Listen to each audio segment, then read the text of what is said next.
This video is inspired by CandyEvie. This is not my original idea, so go sub to CandyEvie, please. Wonder Trading, now known as Surprise Trading, is a feature in most Pokemon games that will allow you to send one of your Pokemon into the vast infinite abyss and get a random Pokemon in exchange. But these Pokemon don't just come from nowhere. They come from your fellow Pokemon trainers playing Pokemon around the world. And it's a lot of fun to see what Pokemon you're gonna get from a random trade. So much fun, in fact, that I had the inspired idea to Wonder Trade 1,000 Pokemon to see what Pokemon I get in return. Spoiler alert though, this video was not fun to make.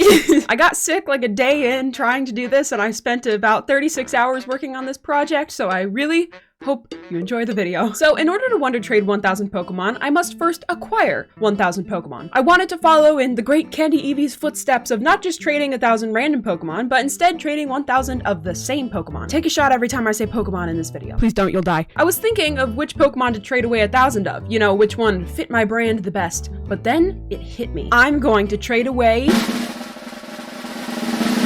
Eevee. CandyEvie, I swear I'm not trying to steal your brand, let me explain. So Christmas had just passed, and while I myself celebrate a different holiday, my family does celebrate Christmas. And I was gifted this 1 foot 6 inch $90 Eevee plush that I was planning to buy for myself, but now I don't have to. And I wanted everyone to feel the joy of being randomly gifted an Eevee around the holidays. Plus, I like that Eevee can evolve into 9 different Pokemon, so whoever I traded with would kind of have the ability to choose what Pokemon they wanted. Also, there was a slim chance of recreating this golden meme. There are a couple of problems with this though. First of all, the maximum number of Pokemon you can have in your boxes is 960, which is 40 less than 1,000. And I'm not just gonna start my PokeTube career off by lying to you all and putting clickbait in my title. So in order to get around this, I'm just gonna release 2 boxes worth of Pokemon after the initial 960. Of course, after I've collected data on all of them. The second issue is acquiring 1,000 Eevees. Eevee is a pretty rare spawn in Scarlet and Violet. I've actually only ever seen 2 in the wild. So in order to get my paws on 1,000 of them, I'd need to take advantage of breeding. In the Paldea games, you can set up a picnic with your Pokemon, and after a while of sitting there, you can check the basket next to your table and find Pokemon eggs. These eggs will hatch into the first evolutionary stage of one of the Pokemon in your party, as long as that Pokemon is compatible with another Pokemon in said party. Not all Pokemon are compatible with each other though, which is an issue easily resolved by Ditto. Ditto is compatible with all Pokemon, regardless of species or gender, presumably because Ditto itself is genderless and able to transform into any Pokemon. They're a non-binary pan icon. They're just like me, for real for real. Anyways, this is a very long-winded way of saying I dragged my Japanese Ditto and English Eevee out of the house for what would result in an 8-hour-long picnic. Sorry guys. If you're wondering why I specified Japanese Ditto and English Eevee, that's because I'm going to be shiny hunting using the Masuda method, or the Medusa method if you're dyslexic. A shiny Pokemon is a very rare Pokemon that's just a different color than normal, and by breeding 2 Pokemon from different languages together, you have an increased chance of finding a shiny. And there's no way I'm passing up a chance to find a shiny Eevee, especially when I can evolve it into shiny Umbreon. After this, again, 8-hour picnic, I was finally the proud owner of 1,000 Eevee eggs. So many eggs. But you can't trade eggs, I think. Even if you could, you're not able to tell if a Pokemon is shiny or not without hatching the egg first. So you know what I had to do next? Hatch 1,000 Eevee eggs. So many eggs. The way you hatch eggs is by running around with the eggs you want to hatch in the back of your party. You can only hatch 5 eggs at a time, and it takes about 3 minutes and 40 seconds on average to hatch 5 eggs. So if we do the math, carry the 1, that's what I thought.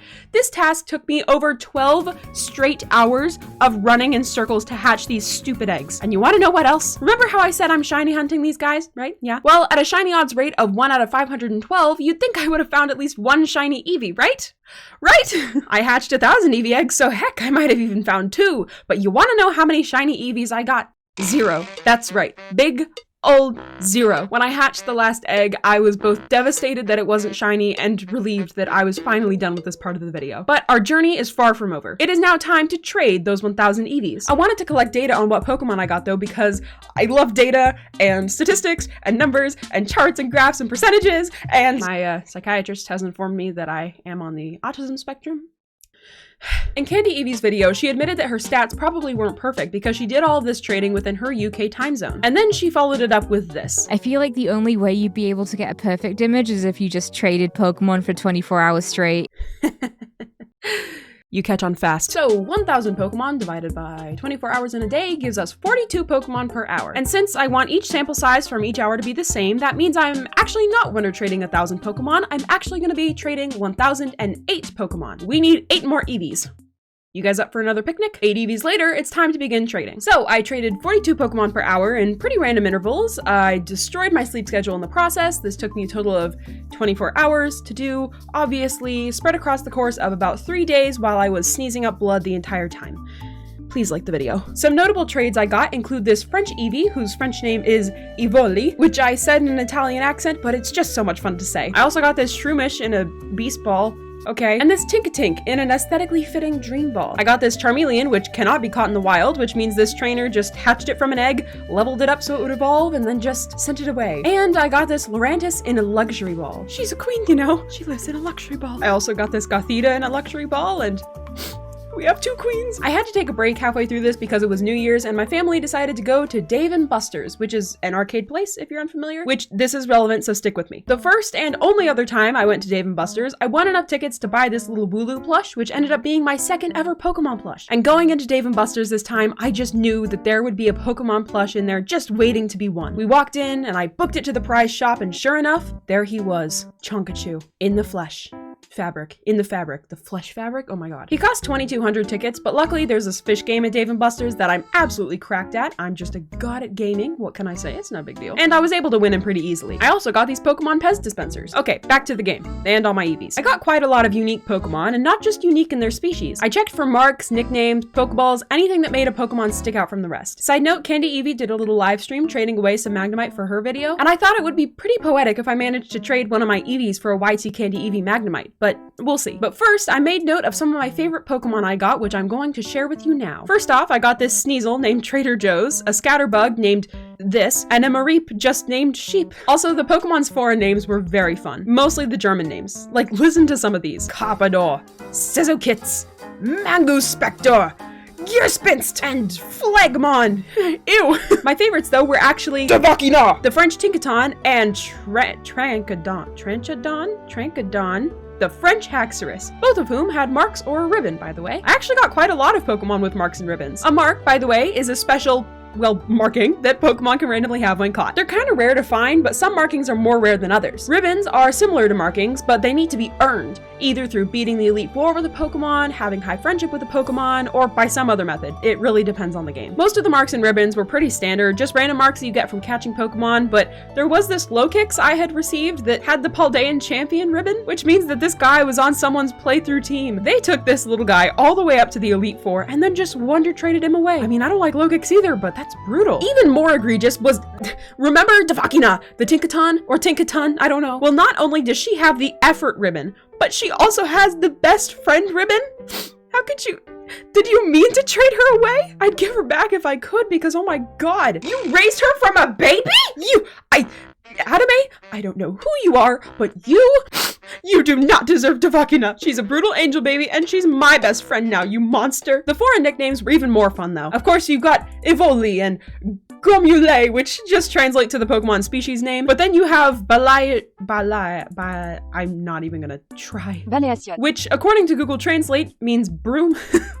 It's perfect. But even more important than everything else were these 2 nicknamed Lechonks I received, named Fatty and Lieutenant Ham. I should also mention, I intentionally did all of these trades before Pokemon Scarlet and Violet were compatible with Home, because with Home compatibility comes hacked shinies, hacked legendaries, and random Pokemon from other mainline games that, to be honest, I didn't want messing up my stats. I wanted the authentic Paldean experience, not the authentic Wonder Trade experience. Unfortunately, though, I did all my trades after the Charizard and Cinderace events, and as you'll see, that may have messed up my numbers a bit. Okay, but enough of all that. Time to get into the fun stuff, the stats. First up, we got the region totals. The region with the most number of Pokemon traded was, surprise, surprise, Paldea with 320 trades, or at a rate of 1 in every 3.2 trades. Next, we have Kanto with 191 Pokemon traded, appearing at a rate of 1 in every 5.3 trades. Following Kanto is Galar with 115 Pokemon at a rate of 1 in every 8.7 trades. After that is Johto with exactly 100 trades, or 1 in every 10.1 trades. We then have Hoenn with 78 Pokemon, Sinnoh with 65, Unova with 50, and Alola just behind with 49, ranging from a rate of 1 in every 2.9 trades to 1 in every 20.6 trades respectively. And last but not least is Kalos with 40 total Pokemon traded, appearing at a rate of 1 in every 25.2 trades. Oh boy, that's a lot of Pokemon, but how many unique Pokemon there were is a different story. I guess what I mean to ask is, how close did we come to completing the Paldean Pokedex using these traded Pokemon alone? Well, unsurprisingly, Paldea gave us the most dex entries, clocking in at 64 unique Pokemon, helping us complete 16% of the dex. Next is again Kanto, which gave us 33 unique Pokemon, filling up 8.3% of the dex, followed closely behind by Johto with 32 dex entries, or just 8% of the dex. Galar is tricky, because while having 28 unique Pokemon traded, Galar technically only has 27 dex dex entries. This is because Scorbunny is not in the Paldean Pokedex, so Galar ultimately fills up only 6.8% of the dex. To add to the complexity, I did receive one Galarian Meowth, which I am including in Galar's Pokedex total since it would count as a dex entry for the Paldean dex, but it will not be counted in the grand total because it would overlap with regular Meowth, of which I got quite a few. Hoenn, Sinnoh, and Unova are up next in a three-way tie with 26 unique Pokemon, each bringing 6.5 more dex entries. After that, we have Alola with 20 unique traits, filling up 5% of the dex. And lastly, we again have Kalos with 17 Pokedex entries, or 4.3% of the dex. So, in total, just through 1,008 Wonder Trades, we were able to collect 270 unique species of Pokemon, completing 67.5% of the Paldean Pokedex, which, honestly, not bad. Not bad at all. But I want some competition in here, okay? We need some winners, we need some losers. So now it's time to see what the 5 most common Pokemon to receive for each region were. I've split them up into regions again, and we're going to be going in alphabetical order, beginning with Alola. In first place is Rockruff with 8 trades, followed by Mimikyu with 5, Salandit with 4, a 4-way tie between Bounsweet, Gumshoos, Mareanie, and Yungoos with 3 trades each, and another huge tie between Crabrawler, Lycanroc, Mudsdale, Oricorio, Passimian, and Sandygast. Oh, and Sarina with 2 trades each. Yeah, doing the top 5 Pokemon doesn't make sense for a few of these regions that didn't receive that much in the way of repeats, but we're doing it anyways. Believe it or not, the ties get worse. Next is Galar. Scorbunny is way ahead of everyone else with 42 trades, followed by Skwovet with a third of that, which is 15 trades for you audio-only listeners. After Skwovet is a tie between Choodle and Rookity for 8 trades, another tie between Dreepy and Sinistea with 6 trades each, and lastly, Applin and Phalanx with just 3 trades. For Hoenn, we have Azurill out front with 15 trades, followed by Shroomish with 11, then Ralts with 7 trades, Bagon and Makuhita with 6 trades each, and rounding off with Wingull, coming in at 5 total trades. First place for Johto is Hoppip with 15 trades once again, then Igglybuff with 11, Mareep at 7, Pichu with 6, and a 4-way tie between Delibird, Dunsparce, Marill, and Sunkern with 5 trades each. Up next is Kalos, starting small with Fletchling in first place at only 8 total trades. Fletchling is followed by Scatterbug with 6 trades, Go-Go, Goomy, and Skiddo with 3, a whole bunch of Pokemon with only 2 trades, and all of these Pokemon with just 1 trade to their name. Look, I'd read them all out, but I'm still recovering from being sick, so at this time, I will not. Amazingly, this isn't even the biggest tie we have. Yeah, it gets worse. Spoiler alert, I won't be reading those either. Or maybe I will, who knows. Kanto's number 1 is Charmander with a whopping 32 trades. Somehow the Charizard favoritism manages to permeate a game that he's not even supposed to be in. Followed closely behind is the beloved Eevee. Amazingly, none of these were mine. I checked all the original trainer names and they're all from other people. Behind Eevee is Magikarp with 22 trades, followed by Psyduck with 15 and Slowpoke with 11. For Paldea, we start off with Sprigatito with 46 total trades. 46. That's nearly 5% of all 1,000 trades. This one grass cat. I mean, she deserves it, but great Arceus, that's a lot. Following Sprigatito is, appropriately, Fuecoco with 24 total trades. That's about half of what Sprigatito got. After Fuecoco, we have the internet's beloved Lechonk with 21 trades, followed by the last Paldean starter Quaxly in a tie with Charcadet for 19 trades each. And finally, in 5th place for Paldea, we have Tadbulb with 11 trades. Not what I was expecting, I'm gonna be honest. In 1st place for Sinnoh, we have Weasel with 7 trades, followed by Shinx and Starly with 6 trades, then Bronzor and Gible with 5 trades, Kricketot and Riolu with 4 trades, and then a tie between Bonsly, Combee, and Hippopotas with 3 trades each. And last but certainly not least, we have the Unova region. First for Unova is Deerling with 9 trades, then jumping down to Pawniard and Zorua with only 4 trades. In 3rd place is my second favorite Pokemon, Axew, with 3 trades, then an egregious 8-way tie between these Pokemon for 2 trades, and in last place with just 1 trade each is Amoonguss, Bisharp, Braviary, Cryogonal, Dino, Fracture, Gothita, Gothitelle, and Gothorita, Crocodile, Lilligant, Petalil, Sawsbuck, and Zweilous. Oh my god. But of course, we need to know what the top 5 traded Pokemon overall were. Well, here they are in ascending order this time. In 5th place, we have Fuecoco with 24 trades. For 4th place, we have Eevee with 26. 3rd place goes to Charmander with 32 trades. In 2nd place is Scorbunny with 42 trades. And 1st place is none other than my beloved Sprigatito, the grass cat Pokemon, with 46 total trades. Man, oh man, do those breed checks rack up. Those 3 sections might seem like a lot just because of the sheer number of Pokemon and regions available in Pokemon Scarlet and Violet, and we still have 2 more sections left, but they're not nearly as long, so don't worry. We're now on to the stats that I'm most excited for, languages. AKA, what real-life region did each of these Pokemon come from? Pokemon is only available in 9 different languages, 2 of which being Chinese, so this isn't the most accurate representation of where in the world these Pokemon came from, but that's probably for the best. And remember, I stayed up trading for 24 different hours, 42 Pokemon per hour, for these stats to be accurate. So you better appreciate them. Across all 24 hours, the most common language to receive a Pokemon in was English! English language Pokemon made up 42.3% of all traded Pokemon, appearing at a rate of 1 in every 2.4 trades, and found most commonly between the hours of 10 a.m. and 6 p.m. PST. Followed closely by English is, surprise surprise, Japanese. Japanese Pokemon made up 40.9% of all traded Pokemon, also found at a rounded rate of 1 in every 2.4 trades. Oh my god, together English and Japanese Pokemon make up 83% of all total trades. That is insane. I mean, it makes sense, but still, just wow. Also, Japanese Pokemon were most commonly found between the hours of 11 p.m. PST and 9 a.m. PST. In third place is Spanish, with Spanish Pokemon making up only 4.3% of all 1008 trades, or appearing at a rate of 1 in every 23.4 trades. That is a huge step down compared to English and Japanese, holy heck. Spanish Pokemon were most commonly found between 10 a.m. and 5 p.m. PST. Barely in fourth place is French at 4.2%, or 1 in every 24 trades, found most commonly between the hours of 12 p.m. and 4 p.m. All of this is PST, by the way, just so I don't have to keep repeating myself. Fifth is Chinese simplified with 3%, or at a rate of 1 in every 33.6 trades, found around 5 a.m. to 7 a.m. Sixth is German, my new favorite language for Pokemon to be in, making up 2.8% of all trades, appearing at a rate of 1 in every 36 trades, most commonly found between 12 p.m. and 2 p.m. Seventh place belongs to Chinese traditional with 1.4%, or at a rate of 1 in every 72 trades, mostly between 10 p.m. and 2 a.m. In eighth place is Korean with just under 1% of all trades, appearing at the very rare rate of 1 in every 112 trades, mostly around 4 a.m. But by far, the rarest language to receive a Pokemon in over surprise trade is, drumroll please, Italian! It's Italian! Wow, woo, yay Italians! Italian Pokemon only made up 0.4% of all the Pokemon I got, or appearing at a rate of 1 in every 252 trades. That's insane. That is ridiculously small. That's what she said. I am in shock. Out of 1,008 trades, I got four Italian Pokemon. How?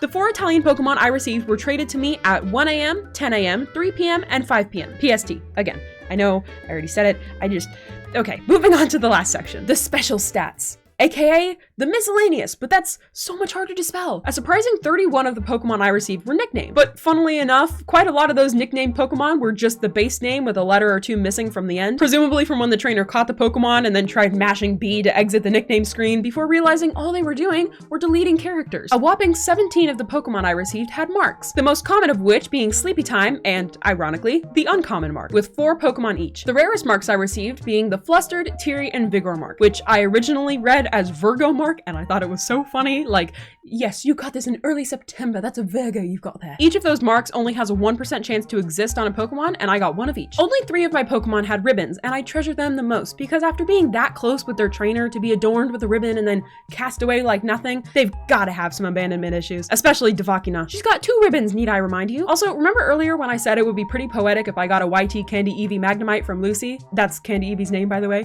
Well, you're never gonna believe this, so I'll just show you. Like, I'm not massively expecting to get anyone from stream, just because I feel like there are a lot more people on surprise trade with a brand new gen. But you know, could get lucky. You got a Magnemite, but not mine. No.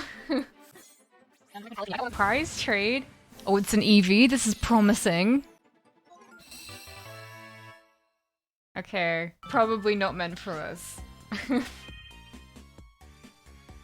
That was you? Oh, it was you? Oh yeah, of course it was! Dino! So I did get someone from the stream. Yo! I got a YT CandyEvie Magnemite!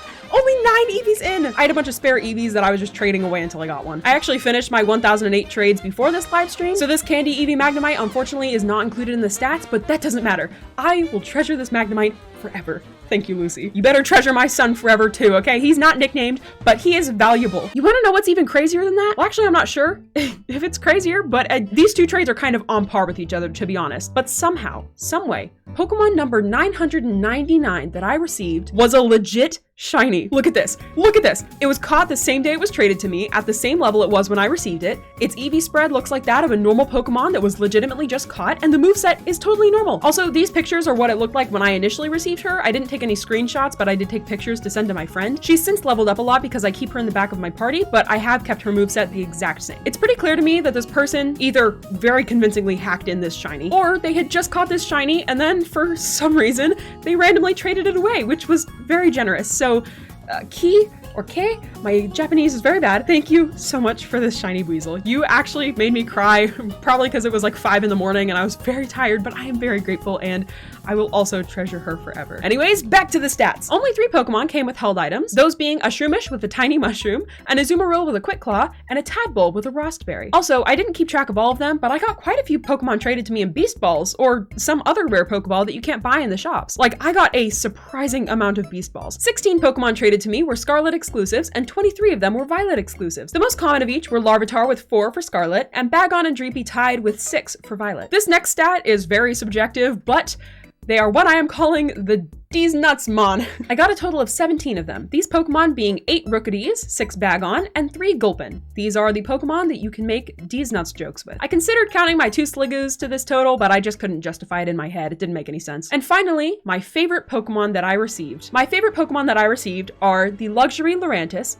Evoli the Eevee, Lieutenant Hand the Lechonk, Trancodon the Haxorus, and of course my 3 new best friends, Devakina the Tinkaton, Treasure, the Shiny Weasel, and YT CandyEvie the Magnemite. Thank you so much for watching this video. Don't click away yet. I'm still talking. Leaving right now is honestly just rude. I'm just kidding, but I do have a bonus fact for you at the end of this. Thank you for all the subscribers here and on the main channel. I think we just hit 200 on 8-Bit Dino, so thank you so much for that. And remember to leave a like if you enjoyed this video, you know, do the YouTube stuff. When I got the shiny Weasel, I did actually start crying. I had dreamt about a shiny Weasel the night before, so to get one traded to me was absolutely insane. And it was Pokemon number 999, and again, it was like 5 in the morning when I got it, so I just started sobbing. I was so happy. Also, I lied at the beginning of this video. This video was a lot of fun to make. Yeah, it was exhausting, and I was sick the whole time, and I was sneezing so much that I started sneezing blood, and I had 5 nosebleeds over the course of 3 days, and I destroyed my sleep schedule to do this, but honestly, I was in my element the whole time. I love making videos, I love dumb challenges, I love Pokemon, and I love YouTube, and I don't know, I cannot wait to do this forever. But okay, I hear you. You've been patient. The bonus fact is that I got 3 Eevees traded to me in a row, and shortly after that, I got all 3 Paldean starters in a row, and it was really cool. Okay, be sure to brush your teeth, drink some water, relax your shoulders, and give yourself a pat on the back because you deserve it. I love you so much. Goodbye!